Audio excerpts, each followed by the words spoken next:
Hey everybody. So, Garfield Kart. We all know it. I'd honestly be surprised if you haven't heard of it by this point. It's one of those collective consciousness things that's sort of permeated the fabric of the internet in recent years. The kart racing game is already a solidly established genre, but the idea of sticking everyone's favorite serial dog kicker behind the wheel seemed to resonate with internet users. It helps that Garfield is already a massive icon both on and off the internet, as he has been for several decades. I mean, Jim Davis has been at it for a long time. This man is going to crank out Garfield strips until the day he dies. But aside from that, Garfield Kart is a ubiquitous phenomenon that you've almost certainly seen traces of. But despite the craze around this high-octane train wreck of a racing sim, a surprisingly small number of people have actually taken the time to play it. It's like one of those classic movies that everyone claims to have seen but no one's actually watched. Its fame is great enough that even those who haven't partaken in the game itself might even be convinced that Garfield Kart is some sort of hidden gem buried under the mountain of abhorrent Garfield-branded games that have been birthed over the past decade. After all, the game has an overall rating of very positive on Steam, something any game dev will tell you is not an easy feat. But I'm here to tell you that as funny as the game's concept might be, the game itself is nothing short of a mistake. All jokes and memes aside, the sheer magnificence of Garfield Kart's failure as a game is something that really has to be seen to be believed. Today, I'm here to describe for you, as accurately as possible, the full and unabridged Garfield Kart experience.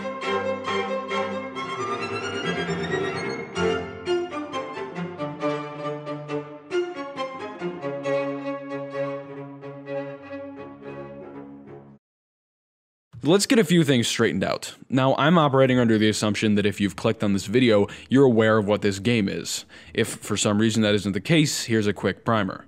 Garfield Kart is a kart racing game released on November 13th of 2013 for Android, iOS, PC, and 3DS.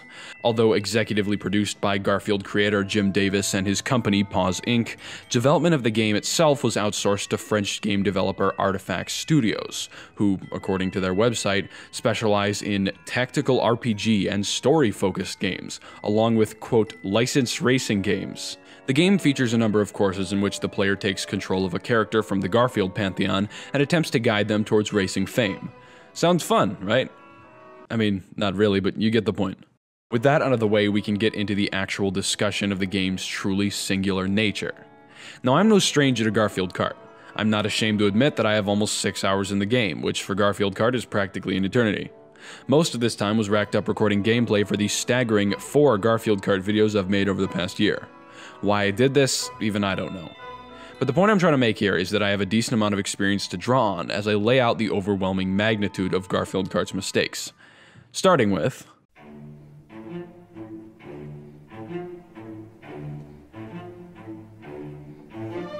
controls are the player's connection to a game. It's the way we direct our movements, our actions, and our reactions as the game plays out on the screens before us.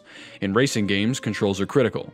Racing requires high-speed reactions and hair-trigger movements if the player is to secure a win. Every racing game handles a little differently. Some are slippery, some are stiff, some have a bit too much power, and so on. Learning these quirks of control is one of the most interesting parts of the training process in any game. That being said, every kart in Garfield Kart handles like a brick, meaning they can accelerate to incredible speeds before hurling into the abyss or smashing violently into something. If you play Garfield Kart, you will smash into everything. It is unavoidable. And because Garfield Kart has one of the most unforgiving recovery mechanics I have ever seen, a single crash can easily tank you from first to last, even on easy difficulties. It doesn't help that the AI racers suffer no such problems, but we'll get to that later. Not only are the controls mentally painful to work with, they somehow manage to be physically painful as well. You see, the Garfield Kart devs had the wonderful idea to go against the grain and bind movement controls to the arrow keys. While most modern games take the bland and uninteresting route of binding movement to WSAD, the boys at Artifact Studios, in their infinite wisdom, made the movement controls like something out of a Flash game. The awkward placement of these controls, combined with the annoyingly tight movements the game expects you to do, makes controlling this game an actually painful ordeal. And if you're wondering, there are only 3 other controls in the game, being X, to use items forward, C, to use items backward, and space, to engage the abhorrent drift mechanic. But again, I'll get to that later. Oh, and you can't change these. Changing keybinds is a foundational feature of virtually every modern game. It's something you expect, like you'd expect the game to have a pause screen or variable difficulty. Garfield Kart's abysmal controls are legitimately hard-coded into the game, so you have to actually enter the config files just to stop yourself from getting early onset carpal tunnel. But this is just the beginning.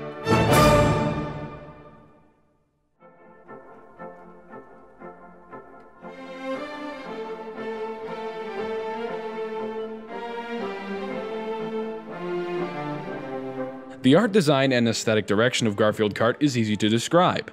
In fact, you only need 3 words. The Garfield Show.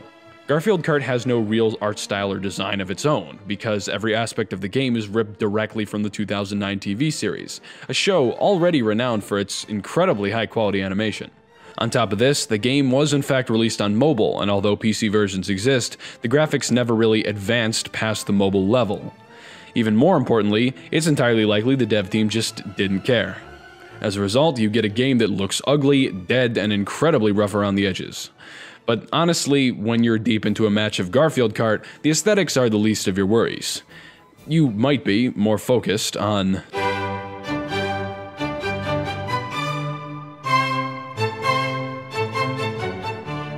the tracks in Garfield Kart are bland, unoriginal, and honestly kind of frustrating. Most maps have some kind of bizarre shortcut route, but these routes really present no discernible risk-reward trade-off. You're basically just taking an alternate road, on which you can admire the scenic low-poly trees as they pass by at blinding speed. For example, the track Pale Rock Lake has a system of ramps you can take as an alternative to the normal route around the lake. It'll save you a few seconds, but there's honestly no downsides to taking it, besides for the slight chance of falling off if you screw up bad enough. So it's not so much a shortcut as it is a mandatory path that you need to take, unless you're deliberately masochistic. There are paths in this game that are objectively worse than others, and yet they're presented to you as if they're legitimate options. Aside from this, the courses all feature unusually sharp turns and abrupt corners, requiring you to crank on the wheel or even slow your kart down at higher speeds. The drifting mechanic helps to circumvent this, but even with that, the turns can prove an excellent way to smash yourself into a wall and instantly lose whatever meager lead you might have had. And it's not as if you can predict these turns, because the minimap isn't so much a minimap as it is a straight line that shows the relative position of all the players, so you can tell when an AI opponent has gone off the map and gotten stuck. In fact, the myriad ways in which you can go out of bounds in this game have more variety than the game itself. Speaking of which,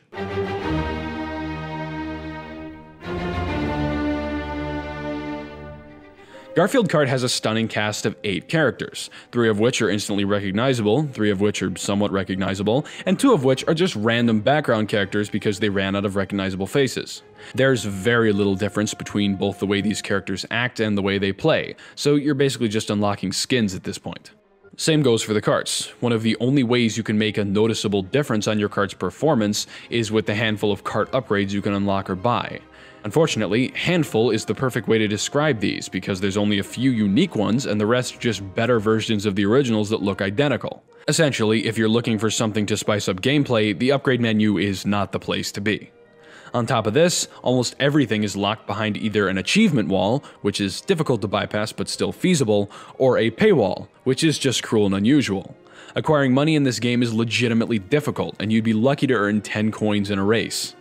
Since the cost of most items reaches into the thousands, you'd better get used to seeing the back of Garfield's head if you want to improve your kart in any way. The other way to spice up gameplay is through power-ups, and thankfully these don't have to be unlocked. The power-ups in Garfield Kart are actually not that bad, just your standard fare for racing games. Most are references to the show, and they work fairly well for what it's worth. They do have a few annoying quirks though. The perfume, which speeds you up and makes you temporarily invincible, seems like the perfect power-up until you find yourself stuck behind something and become physically unable to escape until it wears off. The wand power-up, in conjunction with the Terminator-level targeting of the AI opponents, can easily shoot the player to last place in an instant. The UFO seems like a unique way of picking off the race leaders, until you realize that it's entirely chance-based and you have absolutely no control over whether you get screwed over or not.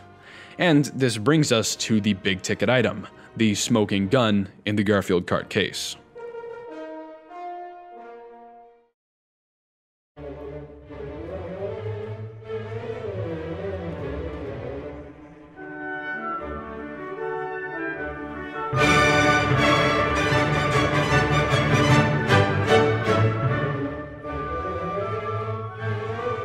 The game is not balanced. The game is hard. Very hard. It's hard in the unique way that you see in games where the dev team could not have cared less. The game is split into 3 difficulties, 50, 100, and 150cc. 50cc isn't hard, and with a little practice you should be able to secure first or second on almost every race. But when you take that step up to 100cc, the whole game changes.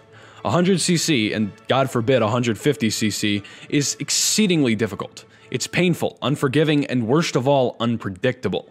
You see, one of the major tenets of a racing game, or even a game in general, is that improvements in skill lead to improvements in the game. This is true in Garfield Kart, but only up to a point. You can learn to drive smart, you can train your trigger finger, you can study the drift techniques until your eyes start bleeding. But in the end, it all comes down to chance. In my time playing this game, if I've learned one thing, it's that any lead, any advantage, any skill you think you might have can be instantly shot down if the game decides to screw you over.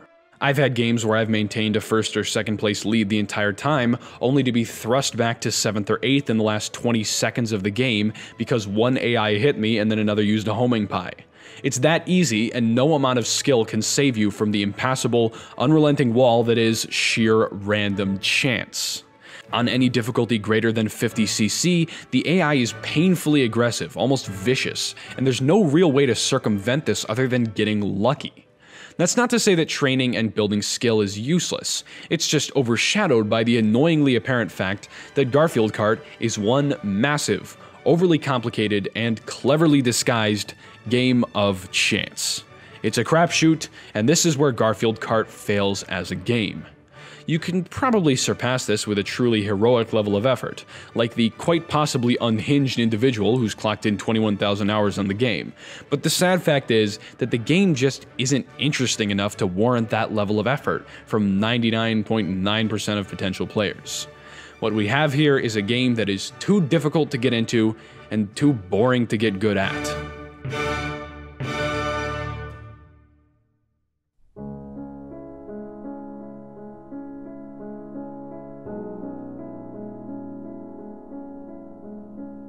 Of course, there's a few other ways in which this game extracts its toll. The few decent tracks on the OST are ruined by their incredibly repetitive use throughout the course of the game, and the majority aren't really that good to begin with. When you have something like this,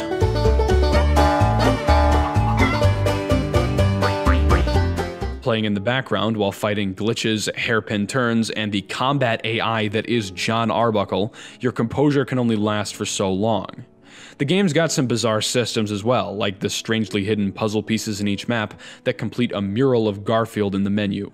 Don't ask me why, because I really don't know. But all in all, that's really everything that can be said for the game. So, why? You've heard me go on about this game for quite a while now, and you might be wondering why this game even exists if it blatantly fails on all these levels. The answer is quite simple. It really just wasn't meant to be a game. Garfield Kart is an underfunded, underdeveloped, and hastily made licensed product that was almost certainly made to do nothing more than garner attention for Indiana's biggest celebrity. As such, it really isn't fair to judge it like you would a normal game. Yes, it has its downfalls, far more than many other games, and on a fundamental level it doesn't truly succeed in the endeavor of being a game, but it wasn't really meant to be one in the first place. Garfield Kart is a game that's fun to joke about, fun to make fun of, and fun to watch, but I don't think it was ever really meant to be fun to play. But this is not where our story ends.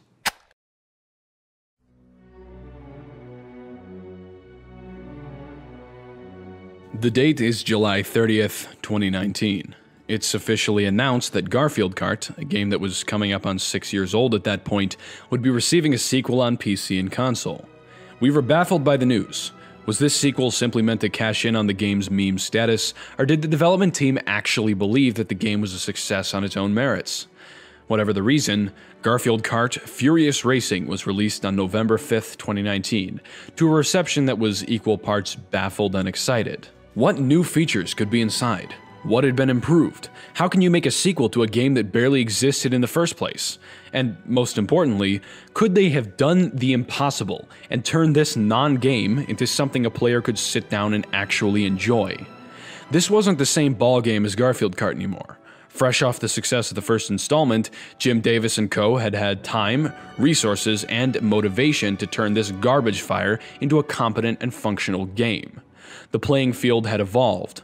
While it wasn't fair to judge the first game by any real standards, this was something we could actually look to as an example of what could be done when there was actual interest in a Garfield Kart game. So, I decided not to pass judgment on the first game without first exploring what it could truly become. On March 3rd, I bought the game, got into a call with some friends, and streamed my first reactions live on Twitch.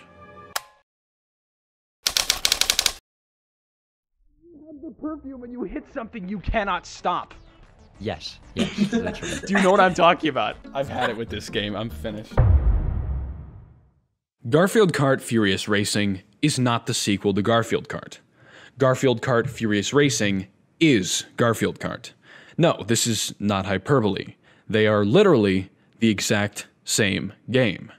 The same characters, the same karts and upgrades, the same power-ups, the same courses, even the music is the same. Fundamentally, and on almost every level, Garfield Kart Furious Racing is functionally identical to the first game in almost every single way. More accurately, it's a reskin.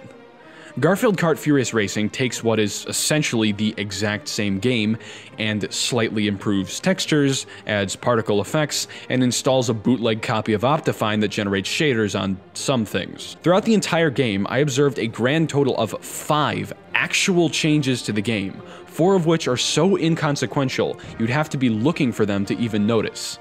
They fixed the UFOs, making them a game of skill rather than chance. They slightly improved the recovery time after crashing into something. They added a feature to boost at the start of the race, which doesn't really matter considering how quickly leads can vanish. And finally, they made the drifting system more difficult and added some poorly explained instructions. And that's about it. The only noticeable feature was the inclusion of multiplayer, which was a major selling point throughout the game's production. And contrary to our original thoughts, the online multiplayer does in fact work, but as we discovered while playing, it's buggy, dependent on region, and permanently stuck on 150cc at all times, making it almost unplayable. Arthur, I can see you. Yes. I see you. Oh, thank God. The game itself is obviously full of bugs, possibly even more than in the first game. During one of the courses, my friend Arthur and I ran into several of them during a single lap without even seeking them out. Arthur, you I'm stuck hanging again? off the map. Yo! When you have the perfume, when you hit something, you cannot stop. I just went sideways off a ramp and it respawned me. Okay, you slept me and I literally went like out of the maps. So I just clipped out of it. Since the game is probably built off the framework of an already poorly performing game, Furious Racing has a crystal clear frame rate of about 8 FPS, likely brought on by the game itself struggling to handle the meager level of shaders that have been slapped on to make it look better. On top of that, it doesn't even look that good to begin with. While streaming, one of my viewers pointed out that everything, including Garfield itself, looked like it had been dipped in resin, and I couldn't help but agree. Xenon says Garfield's eyes look like they've been coated in resin.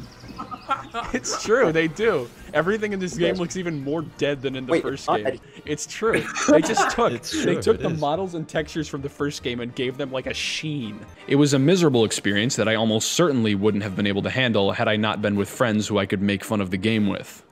I gave Garfield Kart a second chance, and it took my expectations, gave them a new coat of paint, and chucked them right back at me.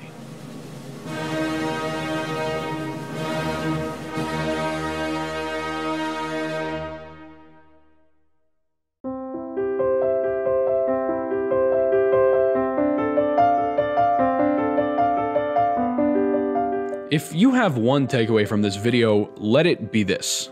Do not buy Garfield Kart expecting it to be a decent game. The game, and its sad excuse for a sequel, are painfully average, infuriating to play, and just about as unforgiving as a game can be. Expecting this game to be anything more than a joke in and of itself would be your first mistake. But then again, that's not really what the Garfield Kart experience is about. If you find yourself fascinated by this game and truly want to try it for yourself, don't let me stop you. If you honestly want to understand what makes this game the way it is, I would never stand in your way. Just know that if you choose to play, If you choose to boot this game up and get your engine running, you'd better be ready for the Garfield Kart experience. Thanks for watching.